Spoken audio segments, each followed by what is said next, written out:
Bakit mas marami nagsasabi na mas maganda yung kabataan noon? Eh hindi pa naman putok na putok yung internet noon. Hindi pa putok na putok yung Facebook, wala pang TikTok, wala masyadong entertainment sa social media. Pero bakit mas maraming nagkiklaim na mas masaya yung generation noon? Kasi kahit ako, aminado ko na mas naging masaya ako nung kabataan ko noon kung ikukumpara ngayon na puro social media na lang. Kung ikukumpara ngayon na puro internet na lang. Alam ko marami sasangkayin sa akin dito, lalo na yung mga batang 90s. O yung mas matanda pa doon. Kasi noon, instead na sa GC kami nag-uusap-usap, meron kaming eksaktong oras at eksaktong tambayan na doon kami pupunta pagdating ng hapon. Magkikwentuhan kami ng mga walang kakwenta-kwentang bagay. Kahit wala kaming pera, nakatambay lang kami. Nag-uusap kami sa mga bagay-bagay. Physical kami magkakasama, biruan, asaran. Minsan pa nga pagka merong ibang grupo doon, minsan nagkakaroon pa ng suntukan. Naalala ko noon sa lugar namin, bawat street, bawat kalsada, iba-iba yung grupong magkakasama. Hindi pa uso yung Mobile Legends noon, ang uso pa noon yung mga Metal Slug pa. Kami yung generation na nasalubong namin yung era ng pagpasok ng computer shop. Nagtatabi ng ₱5 piso sa baon para makabuo ng 10 o 15 pesos para makapaglaro sa computer shop pagdating ng hapon. Grabe trash talk nun. Sobrang ingay sa computer shop. Dalawa lang yung sikat na nilalaro nun. Dota tsaka Counter. Wala pang GC sa Facebook nun. Pero alam namin kung kailan yung call time namin para magkita-kita kami ng mga kaibigan namin noon. Hindi pera ang currency namin noon. Pakapalan ng text at pogs ang basehan noon para malaman kung gaano kakalakas noon. Meron ba sa inyong mga nakapaglaro na noon? May Jolen, pupunta ka sa gandahan, kukuha ka ng tansan, bubutasan mo, gagawin mong sipa.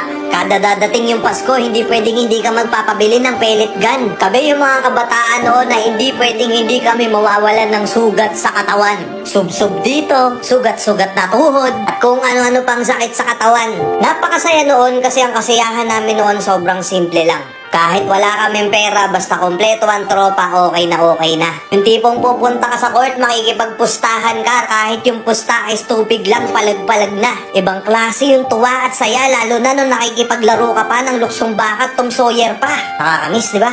Ngayon kasi hindi na eh. Ngayon kasi yung ibang kabataan ngayon, hindi na nila nararanasan yun. Ang nagpapasaya na lang sa kanila, yung mapasagot nila, yung crush nila ngayon. Puro pag-ibig, masyadong nagmamadali. Nakapokus na lang sa social media, hindi na lumalabas. Siguro oo, dahil nga yun na yung kinalakihan nila, masaya na sila dun.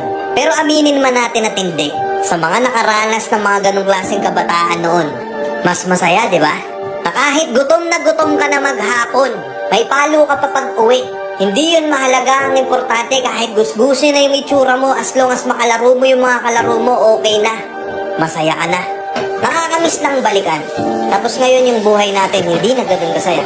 Hindi na ganun kasimple. Kaya minsan, naiisip natin, sana bata na lang tayo ulit.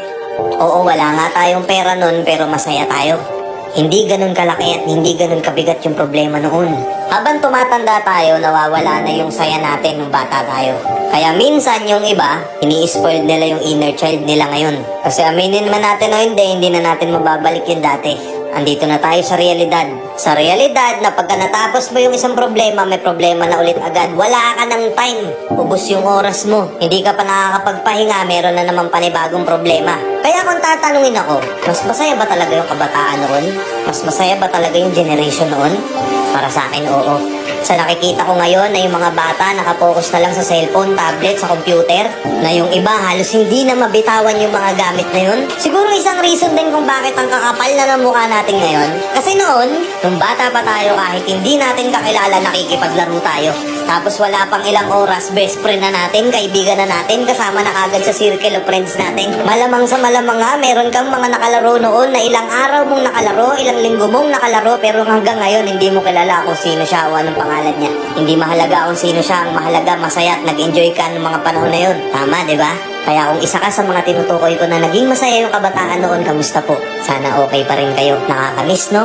Sobrang dami na nating struggle sa buhay, sobrang dami na nating pagsubok sa buhay. Pero masaya na din kasi naranasan natin noon yung ganong klase ng pamumuhay ng kabataan. Simple lang pero masaya.